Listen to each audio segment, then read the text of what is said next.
আর রহমান আল্লামাল কুরআন খলাকাল ইনসান আল্লামাহুল বায়ান। আলহামদুলিল্লাহ, আল্লাহ তাআলা আমাদেরকে ভাষা শিখিয়েছেন, সেটা আল্লাহ তাআলা কুরআনুল কারীমের মধ্যে বলেছেন আল্লামাহুল বায়ান। আল্লামাহুল বায়ান, আল্লাহ তাআলা বায়ান শিখাইছেন, ভাষা শিখাইছেন বা বর্ণনা করতে শিখাইছেন। এখানে আজকের যে দিবস 21শে ফেব্রুয়ারি, আমাদের প্রসিদ্ধ একটি দিবস, সেই দিবস সংক্রান্ত কিছু কথা। এখানে দিবস আসলে কিভাবে পালনীয় সেটা খুবই গুরুত্বপূর্ণ বিষয়। আমরা এই দিবসটাকে কিভাবে মানব, কিভাবে পালন করব, সেটার শিক্ষা আল্লাহ তাআলা আমাদেরকে দিয়েছেন। আল্লাহ তাআলা বলছেন, আমি এই যে ভাষা, এটা আমি তোমাদেরকে শিখাইছি। এটা একটা বড় নিয়ামত। আল্লাহ তাআলার নিয়ামতের শুকরিয়া আদায় করা। শুকরিয়া কিভাবে আদায় করা? আল্লাহ তাআলা শুকরিয়া আদায়ের কথা বলছেন কোরআনের মধ্যে, ওয়া ইন তাউদ্দু নি'মাতাল্লাহি লা তুহসুহা। তোমরা আল্লাহর যে নিয়ামত সমূহ সেগুলো গণনা করে শেষ করতে পারবে না। আর সেই নিয়ামত সমূহ যখন তোমাদের কাছে আসে তখন তোমরা শুকরগুজার হও, শুকরিয়া আদায় করো।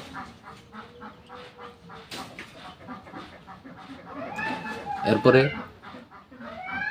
আল্লাহ তাআলা বলছেন, উদউ ইলা সাবিলি রাব্বিকা বিল হিকমা। তোমরা তোমাদের যে ভাষা, সেই ভাষা কিভাবে ব্যবহার করবে?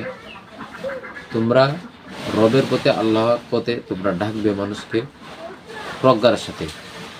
উদউ ইলা সাবিলি রাব্বিকা বিল হিকমা। আর এক আয়াতের মধ্যে বলছেন, ওয়ালা তাহসাবান্নাল্লাযীনা কুতিলু ফি সাবিলিল্লাহি আমওয়াতা। যারা মৃত্যুবরণ করেছে ভাষার জন্য, এই ভাষাকে প্রতিষ্ঠা করার জন্য, যারা মৃত্যুবরণ করেছে বা শহীদ হয়েছে তাদের ব্যাপারে বলা হয়েছে, যারা দেশের জন্য, ভাষার জন্য, তাদেরকে তোমরা মৃত বলো না। ওয়ালা তাহসাবান্নাল্লাযীনা কুতিলু ফি সাবিলিল্লাহি আমওয়াতা। যারা আল্লাহর পথে নিহত হয়েছে তাদেরকে মৃত বলতে নিষেধ করেছেন। এক হাদিসের মধ্যে, মান কানা ইউমিনু বিল্লাহি ওয়াল ইয়াউমিল আখির, যে আল্লাহ এবং আখিরাতের প্রতি বিশ্বাস স্থাপন করে, সে ফালইয়াকুল খায়রা, সে যেন কল্যাণকর কথা বলে, ভালো কথা বলে, আও লিয়াসমুত, আর যদি সে সেটা না পারে তাহলে যেন সে চুপ থাকে। তাহলে যদি তাদের স্মরণ করতে হয় কল্যাণকর কোনো কথার দ্বারা, ভালো কিছু বিষয় আছে সেগুলোর দ্বারা তাদেরকে স্মরণ করা যায়। অন্যথায় তাদের জন্য এমন কোনো কর্ম না করা যে কাজগুলোর জন্য বরঞ্চ তারা আরো গুনাহগার হয় বা তাদের জন্য কোনো ফায়দা বা লাভ হয় না। এজন্য বললে ভালো কিছু বলা, আমল করলে ভালো কিছু করা, আর যদি না করা হয় তাহলে চুপ থাকা, কোনো কিছু না করা। কারণ হলো যে বর্জনীয় কিছু বিষয় আছে, যে ভাষা দিবসকে ধর্মভীরু একটা রূপ দেওয়া। তো রূপ দিয়ে কি করা? সিজদা করা, পূজা করা শহীদ মিনারের। তো এটা আর খাম্বা পূজা বা বিভিন্ন মানুষের আগের যে পূজাগুলো ছিল, মানুষের পূজা, এরা আসলে নেককার লোক ছিল, ভালো মানুষ ছিল, তাদেরকে পূজা করা হয়তো। ভালো ভালো মানুষের যেই সুরত তারা প্রদান করত, তাদের মূর্তি তারা বানাইতো, আর সেইগুলোর পূজা করা হইতো। এখনো যারা আসলে ভাষার জন্য শহীদ হয়েছেন তারা খুবই ভালো মানুষ, তারা শহীদ হয়েছেন, তারা জীবন দিয়েছে ভাষাকে সুপ্রতিষ্ঠিত করার জন্য, দেশের মাটির জন্য, ভূমি রক্ষার জন্য। তাদের জন্য আমাদের করণীয় ভালো কিছু, মন্দ কিছু না করা। যে কিছু বা যা কিছুর জন্য তারা কোনো বিনিময় পাবে না, সওয়াব পাবে না। এজন্য যে ফুল দিয়ে যে শ্রদ্ধা নিবেদন করা, সেটা শরীয়ত সম্মত না। এরপর শহীদ মিনারে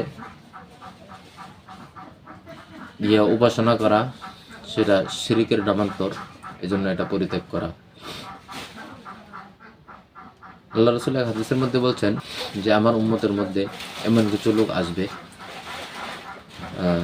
লা ইয়াকুলুন্না মিন উম্মতি আকওয়াম, তারা বিভিন্ন কাজ আছে, যে ব্যভিচার, রেশম, বাদ্যযন্ত্র, এগুলোকে তারা হালাল রূপ দিবে, তারা এগুলিকে হালাল মনে করবে, এমন একটা সময় আসবে। তো এইসব কাজ যারা করবে, বাসা দিবস যেন গুনাহের দিবসে পরিণত না হয়। এরপরে অহংকার করা, আত্মঅহংকার করা, জাতিকে নিয়ে কোনো একটা বিষয়ে আহ্বান করে, সে আমাদের দলভুক্ত হয়।